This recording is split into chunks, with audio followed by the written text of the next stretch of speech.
It is no longer a rumor and it is no longer just speculation. Amazon has officially updated its developer documentation. It confirms the exact thing that FireStick users have been dreading. This is not something most people have spotted yet, but it is a massive shift.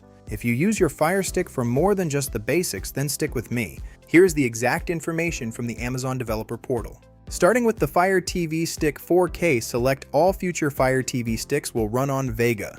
That comes directly from Amazon, and it is not a leak, it is not a rumor. We are already seeing this on the new Fire TV Stick HD. This is the clear roadmap for the entire lineup moving forward. If you value your privacy or your ability to sideload, then hit the like button right now. We need to get this warning out to the community.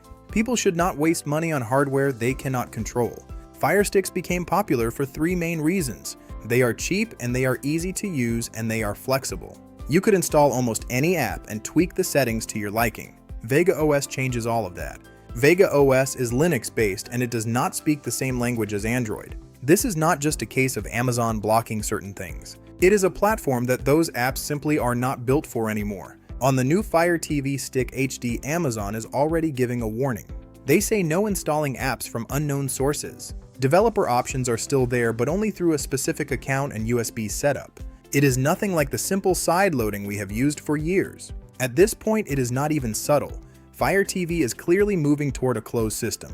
It becoming more like Apple TV or Roku, but with a lot more ads. The timing of this is also very interesting. Amazon is currently facing a lawsuit regarding older devices. The accusation is that they are intentionally slowing down first and second generation sticks. The claim is that software updates make them so laggy that you are forced to upgrade. This would drive users toward these new lockdown Vega devices. To be clear, that is currently an allegation. But when you look at the situation, it seems like a perfect trap. It makes your old flexible device unusable. Then it forces you to buy a new device that is faster but totally locked down. So what should you actually do right now? If you have a Fire TV Stick 4K Max 2nd generation or an earlier model, then hold on to it. It might be the last open Fire Stick ever made. Going forward, the choice becomes much clearer.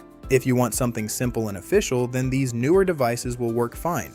But if you want flexibility, then it is time to look at alternatives. You might consider the ON 4K Pro or a Shield TV or even a mini PC. Is a faster interface worth losing the freedom to use your own apps? For the average user, maybe it is, but for the TechVibes community, I do not think so. Let me know your thoughts in the comments. Are you staying with Amazon or is it finally time to jump ship? Thank you for watching and I will see you in the next one. Like, subscribe, comment,